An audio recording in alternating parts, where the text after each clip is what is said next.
winner of the New Jersey Press Association's Most Innovative Award. Welcome back to Greater Media Broadcast News. I'm Susie Shea, bringing you the top headlines in Central New Jersey. Here's what's going on in your neighborhood.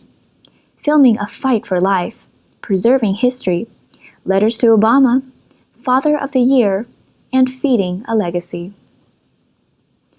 A former Sayreville resident has created a documentary that chronicles his 10-year battle with ALS, a neurodegenerative disease that has left him unable to move most of his body.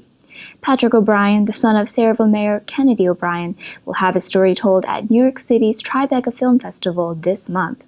The documentary is called Transfatty Lives, named after his online persona, DJ Transfatty.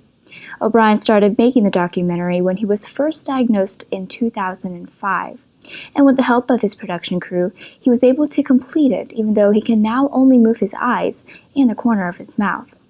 But while the documentary will gain much exposure from the festival screening, O'Brien said the person he made the film for is his young son, Sean. To learn more about his inspiring story, see your Greater Media newspaper today.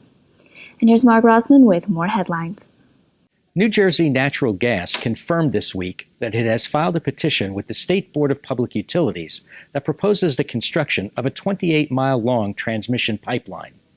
Portions of the pipeline would be constructed through Upper Freehold Township in Monmouth County and Jackson and Plumstead Townships in Ocean County. New Jersey Natural Gas has indicated that letters will be sent to residents and merchants whose homes and businesses would be within 100 feet of the pipeline to formally notify them of the plan. Residents have mobilized to become informed about the project and to push for a route that would bring the pipeline farther away from businesses and homes. The proposed route has been panned by members of a group known as Families for Responsible Pipelines, and its members have vowed to continue to express their opposition to the current plan. A public hearing regarding the natural gas pipeline will be held on a date to be announced. 2 months after 3 Muslim Americans were murdered in North Carolina, a local organization is aiming to feed their legacy. Here's Jennifer Amato. Members of the Islamic Society of Central Jersey and South Brunswick collected more than 500 food items for the Feed Their Legacy food drive, which was created in honor of Dia Barakat, his wife Yusor Abu Salha, and her sister Razan Abu Salha, who were found shot and killed in North Carolina in February. The national effort was inspired by the last photograph of Dia, which showed him feeding 75 people. Nationwide, more than 172,000 cans were collected in honor of the 3 Muslim American students who spent much of their time volunteering for humanitarian efforts. For more about this story, see this week's North and South Brunswick Sentinel. And here are the headlines you need to know. Monmouth County will be able to carry out 13 restoration projects after receiving more than $60,000 from the Historical Commission. The funds will be used to preserve structures that are at least 50 years old. The nonprofit Family Promise is on the move to meet a growing need in the community.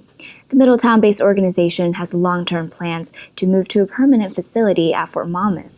In the short term, Family Promise is seeking temporary quarters and has raised more than $15,000 toward that goal. The former owner of 2 defense contracting businesses admitted to sending sensitive military data to India.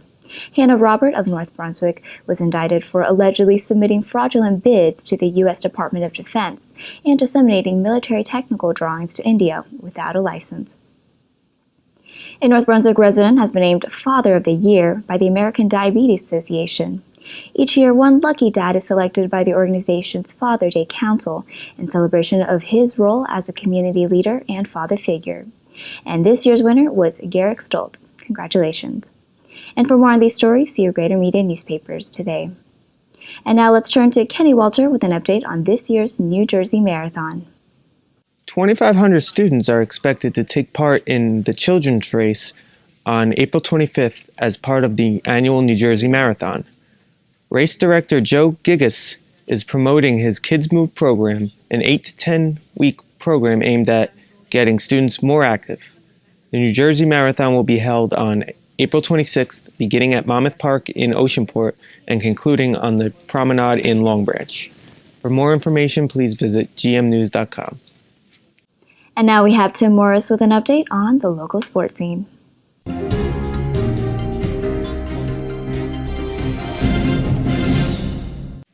Like the mailman, the Brookdale Community College softball team delivers a nationally ranked team every spring.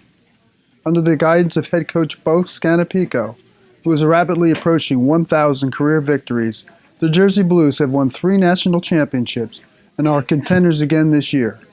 Despite limited practice time and postponed games due to the harsh early season weather, the Blues are 13-4 and currently ranked number 4 in the country. This year's Brookdale squad is proving to be quite versatile on offense. The Blues can string base hits together, like here. Setting the table for a bases-clearing double by Courtney Semkowitz.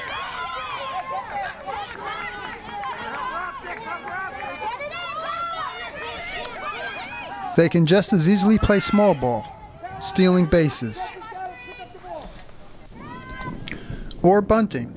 Amanda Pringle's perfectly placed bunt leads to more runs when it produces an errant throw. Semkowitz has emerged as the team's ace in the circle.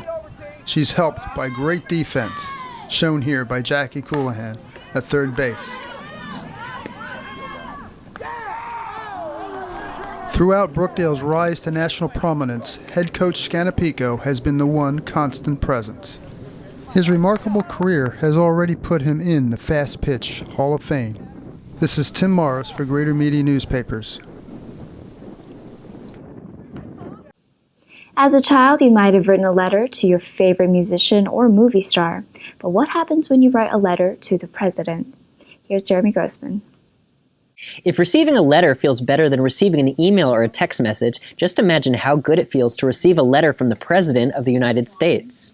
The students in Terry Gross's second grade class at Asher Holmes Elementary School in Marlboro discovered just what that feels like. As part of their lesson in letter writing, the students sent letters to troops overseas, thanking them for their hard work in protecting the country.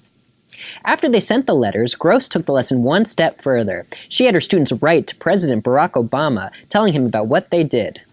Gross and her students were thrown for a shock when nearly 1 month later, they received a letter from President Obama himself, thanking them for their letters they sent to the troops. Some of the students said they didn't expect him to write back so soon, and some said they didn't expect him to write back at all. Gross said she was thrilled that her students were able to experience the power of letter writing, and how a handwritten letter, not an email and not a text message, can make such an impact. For more in-depth coverage and additional information, see your Greater Media newspaper today. Keep up with the latest headlines by liking us on Facebook.com/Greater Media Broadcast News or following us on Twitter at GMedia News. I'm Susie Shea. See you next time.